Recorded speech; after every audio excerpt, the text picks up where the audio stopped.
Hey guys, welcome back to my channel. So today I'm filming a little bit of a different video. I'm not sure if this video is floating around in the beauty community somewhere. I know that I haven't seen it anywhere, but I'm essentially going to be talking about products that I keep on standby or on deck. Basically products that I have tucked away in a drawer because I need extras of them. I know I'm going to use the products in the future, so I just keep a stockpile of these products. So if you're interested in hearing what those products are, then you are in the right place at the right time. Be sure to give this video a big thumbs up and subscribe if you haven't already, and let's get started.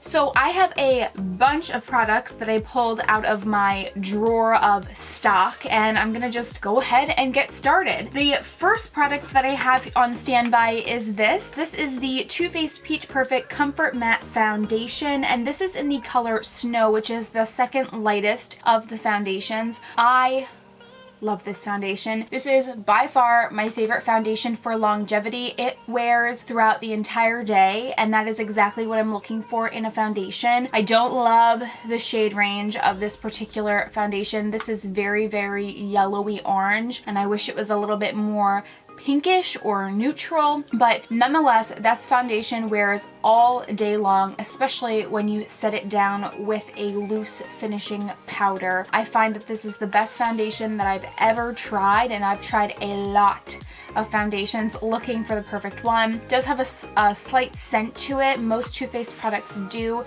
has a really, really light peachy scent to it, so if you're sensitive to scents, you might be sensitive to this, but I would highly recommend if you have oily skin or you tend to break through your foundation pretty easily to give this one a go. So I have this on standby, and I actually almost need to tap into it because I'm running out of my other tube. So yes, love this product. Speaking of loose finishing powders, I have this here on deck as well. This is the Maybelline Fit Me Loose Finishing Powder in the color Fairlight number 10. I have this sucker on deck as well because I use this to set my entire face. It's actually the powder I'm using today. I actually have been baking my entire face with this powder, and I've noticed that it really helps with the longevity of my foundation. So I would highly, highly recommend this powder. This powder is a whopping $5 or $6 at your local drugstore, so it's definitely affordable, so something that you can definitely keep on standby. So highly recommend this to you. The next product that I keep on standby, or the next thing that I have in my drawer for when I run out, is actually just a beauty blender. This is the Black Beauty Blender. It's a brand new one, and I actually really need to start using this one. My other one is getting a little gross. The Black Beauty Blender, in my opinion, is the best of the beauty blenders. I have tried the hot pink one, the green one, and the orange one. I got it in like a neon, it was like a trio pack or whatever. I find that the texture of the colored beauty blenders is so different than the texture of the black one, and the black one really blends out the product. So I definitely keep one of these on standby because you never know when your beauty blender is going to rip or it's just going to get too gross for you to use any longer. So the Black Beauty Blender would highly, highly recommend. Sort of staying in the base face sort of products, the next product that I keep in my drawer on stock is the Temptu Base Smooth and Matte Primer. Now, Temptu I've talked about on my channel before. This has been in one of my favorites videos. Temptu, for the most part, is a brand. They do like airbrush kits, so you like airbrush your products on. This is, I think, probably one of the only products that you don't need like the air brushing thing. It's like a kit of some kind, at least from my experience. I think this is probably the only product that you don't need that for. This is just a regular primer, and it is meant for mattifying the skin. It has a very liquidy texture to it, and it's very smoothing, and when you put it on, it's very tacky. I think this is the best primer on the market right now. I have not been a huge fan of primers. For the most part, I haven't noticed a difference when I'm using them, except with this primer. I do notice a major difference when I'm using this and the longevity of my foundation. I do have oily skin, I have very sensitive skin, and I haven't had any issues with this particular primer in terms of breaking out or anything like that. It lasts a long time. It's a little bit spendy, but for me, it is worth it. So I usually try to keep one or two of these on standby. I only have one right now, but they do run sales on their website, and that's usually when I stock up on this product. So highly recommend putting this in your drawer to try. In addition, I do keep this Clinique product on standby. I actually have more than just this. I've got it in the bathroom, I've got it in this drawer, I've got it in a spare bathroom. I have so much of this product. This is the Clinique Dramatically Different Moisturizing Gel. This one is with the pump and this one is just a regular squeezy tube of the product.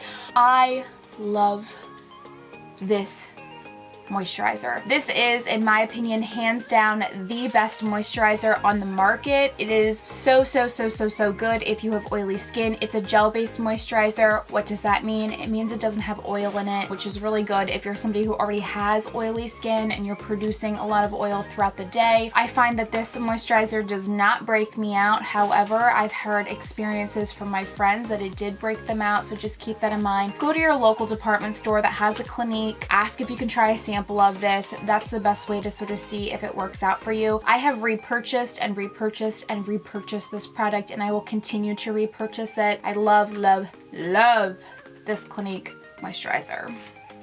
I have 2 sets of makeup wipes sort of in my drawer to keep around for when I run out. These 2 right here. So these are the Cetaphil Gentle Skin Cleansing Cloth. I've talked about these on my videos before. I've probably talked about a lot of these products in my videos before because they really are just products that I love and I would recommend to anybody to try. These are really cheap. I purchased mine at Walmart or Target. I think they're $5 or $6 for a pack. You get 30 cloths. They are really good if you have sensitive skin. My dermatologist recommended them to me and I just haven't stopped using them. I highly recommend them. They have just enough product in them to take off my full face of makeup. So love these. In addition, I keep these suckers on standby. These are the Collagen Makeup Cleansing Wipes. I don't really know. Really? These are by Global Beauty Care. I don't know much about this product, but you can buy these at the Dollar Tree, and so I usually will go to the Dollar Tree and get like 5 or 6 packs of them, and I'll just throw them in this drawer. I really like these to have in my travel bag, in my purse, or just around me because they're cheapy wipes and I just use them to clean up the back of my hand when I have a lot of product on it, or to quickly take off the concealer of my lips. I don't really use this to take off my makeup. I use this more as a I made a mess and I need to clean myself up sort of type of product. So, you know, I did a tutorial on this look today and I was using my hand as like a palette, so I put my foundation on there, I need to wipe off the extra. I was putting Stila glitter on there, I need to wipe off my extra. If I ever swatch a color or anything to see what I'm looking for and I want to wipe it off, I use these. So they're really cheap because they can be purchased at the Dollar Tree, so I just keep these on deck and use them as I need them. In addition to that, I've got a ton of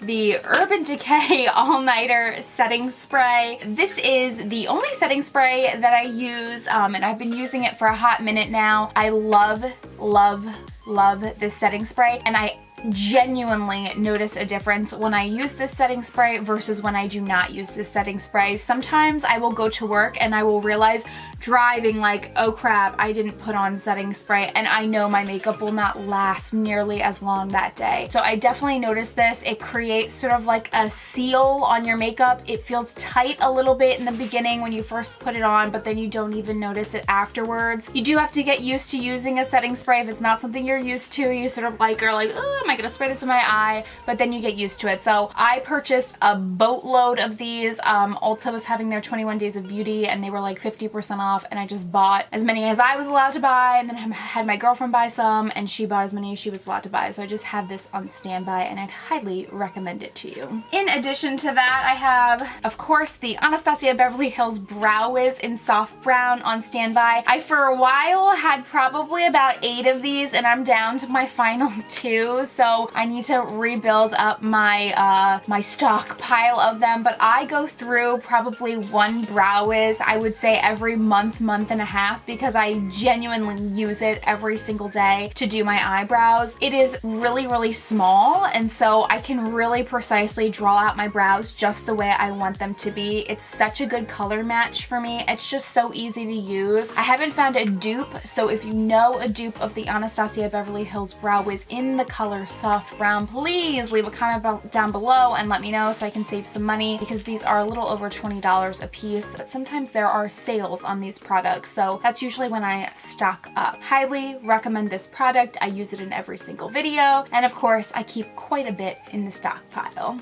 In addition, I also keep Rave Hairspray, the travel size, in my stockpile. This is the Rave 4X Mega, now with Clima Shield for extra humidity protection, unscented hairspray. This is the cheapy hairspray that you can get at your local Walmart. I think that a travel size is like $1, and you can get a full can of it for $2. This is hands down, in my opinion, the best hairspray, and it's cheap. And I get it, it's cheap, but it's great. I use this specifically to set down my eyebrows. I don't use like a brow gel or anything like that to set them down. I just take a little bit of hairspray and I spray it on a spoolie, and then I fully through my eyebrows and make them as wispy or as tamed as I'd like them. What I do find is that my brow hairs feel like they have hairspray in them, and they usually just stay all day long. So that's what I've been using for as long as I know as a brow setter or whatever. So I just keep this on standby because I don't want to run out of it, because if I run out of it I have to use like a different hairspray that is too wet and I don't like it. So I'd highly recommend giving that a go. Also, I would just recommend all of these products. Seriously, I've said it about everything. I recommend all of the products. I'm coming down to my last two items here. I also keep the Tarte Shape Tape Concealer in the color Light in my stockpile or on standby as a backup. Tarte was having a sale on their website. I think it was an extra 25% off, so just check your emails, and so I stocked up on these. Tarte's Shape Tape Concealer is the best concealer that there is on the market, in my opinion. If you have dry skin, you might not love it, but I do not struggle with dry skin at all. Oh, girl. This covers everything. Like, it covers my mistakes. It covers my bags. It covers my dark circles. It is just so good. It's the best concealer if you're doing a cut crease. It's the best concealer if you mess up your winged eyeliner and you need to fix that. It's just the best concealer. I love this concealer, and I'm going to continue to repurchase this concealer until something else hits the market that I love that's maybe cheaper. So I keep this on deck. And the last product that I have to talk about, again, no surprise, is this Clinique product. This is the Clinique High Lengths Mascara in black. This is the only mascara that I will use these days. It's the best mascara. I have a knot in my hair. I have really long hair, which you cannot see on these videos, but like, it gets so, like, look at it, it's still going. It gets so knotty. Like, I have to brush my hair all of the time, and sometimes I feel like I'm getting judged for having to brush my hair. But if I don't brush my hair, it gets so knotty that I'm like ripping at my hair because it is so long and like dry. I'm overdue for a haircut. It's been over a year. Anyway, that is neither here nor there. This product is no surprise that I keep this on standby. The wand on this product is very unusual. Let me show it to you actually. It's very weird and maybe a little bit scary if you're new to the makeup world. I'm not sure if you can see it or not. So the wand on this is really strange. There's just really tiny bristles on it. It's not like a traditional wand at all. And the wand is actually why I like the product so much, because I essentially can get really low to the lash line and just comb my lashes out and up exactly the way I want them. The other thing that I really like about this product is that it really doesn't transfer much, so I usually get a lot of transfer up in here. And once I've worked maybe like an 8-hour day, and so I'm sort of at the later end of my day, I sometimes will have a little bit of transfer and I'll just quickly wipe it off, but not nearly as much transfer with this product as I usually get. And I get compliments on my eyelashes all the time. People are like, oh my god, what mascara are you using? And I've been using this mascara for like a long time, like definitely probably onwards of 2 years at this point. So I always just keep this on standby as well. Again, go to your local department store, wherever they have like a Clinique section of the store. Ask them if you can try the product out. They have new wands there that they can stick in a new bottle for you, and you can try it for yourself to see if you like it. In addition, the mascara is not that expensive. I think it's like 20 bucks or something like that, which I don't think is unreasonable. I mean, it's double what you'd pay at the drugstore, but I don't think it's unreasonable. So if you hate it, it's not a crazy amount of money. It would be very different if it was like a foundation that you hated that you spent 40 bucks on. So highly recommend this to you as well, in addition to everything else. So that completes this video. I hope you guys liked it. I don't know if this video exists anywhere else on the internet. If anybody else is doing this type of video, please leave their information down below so that I know. If this becomes a trend, can't wait for me to get credited for this trend. I'm sure it won't become a trend. I have 60 subscribers, like seriously. But I hope this video was helpful for you. Some products that I keep on deck or on standby or sort of in my stockpile. There are so many other products outside of these products that I wish I could keep on standby. I only sort of just started trying to accumulate products, but it's really hard to do. The moment you run out of a product, you're using the one that you had sort of in your drawer, and then you're like trying to buy other things. The other thing I find out is a lot of my products run out at the same time. Like my primer and my foundation will run out at the exact same time, and like my brow product and another product that I love will run out at the same time, and so it's kind of hard to keep a stockpile going. But hope you guys liked this video. If you did, make sure you give it a big thumbs up and subscribe if you haven't already, and I will see you next time with another new video. Bye guys.